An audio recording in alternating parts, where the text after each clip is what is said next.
À Paris, porte de Versailles. Bonsoir Rodolphe Bonas. Bonsoir. Concrètement, que peut faire Bruno Le Maire? Qu'est-ce que peut faire le gouvernement pour peser les prix en rayon? Est-ce qu'on va recommencer à administrer les prix dans ce pays, Rodolphe, finalement? Je pense pas. Les marges de manœuvre sont assez courtes. Là, on a des déclarations de bonnes intentions. On les comprend. Hein.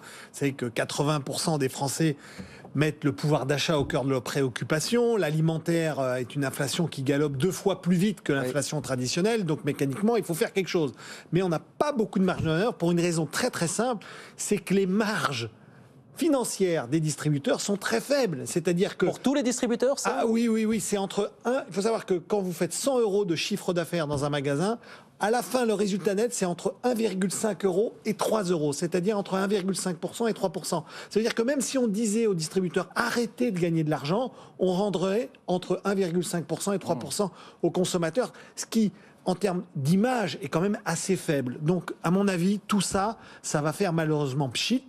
Et si on veut vraiment avoir un effet, eh bien, il faudra faire ce que le gouvernement a déjà fait, distribuer des chèques. Il faudra distribuer des chèques ou alors faire confiance aux distributeurs qui honnêtement connaissent leur métier. Ils n'ont pas besoin de Monsieur Le Maire ou Madame Grégoire.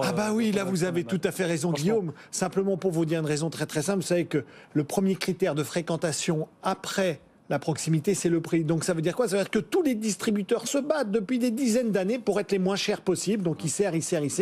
Donc aller chercher plus petit que... C'est un peu comme disait Coluche, hein, c'est plus blanc que blanc. Ça sera compliqué, la marge de manœuvre est quand même faible. On va dire que Bruno Le Maire devait dire quelque chose, il était au salon de l'agriculture, on va le dire comme ça.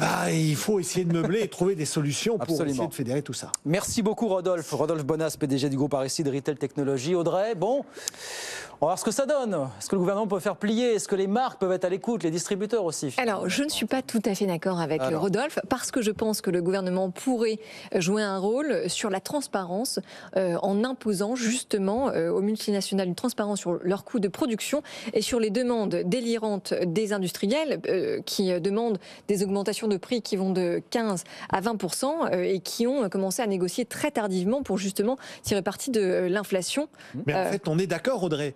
Il s'agit de mettre la pression non pas sur les distributeurs, mais sur les industriels, c'est-à-dire sur les chaînes amont. En fait, la vraie question, c'est ce qui se passe entre l'agriculteur, qui finalement gagne assez peu, voire même très très peu, et nous, les consommateurs. Et dans cette chaîne, il y a beaucoup d'intermédiaires.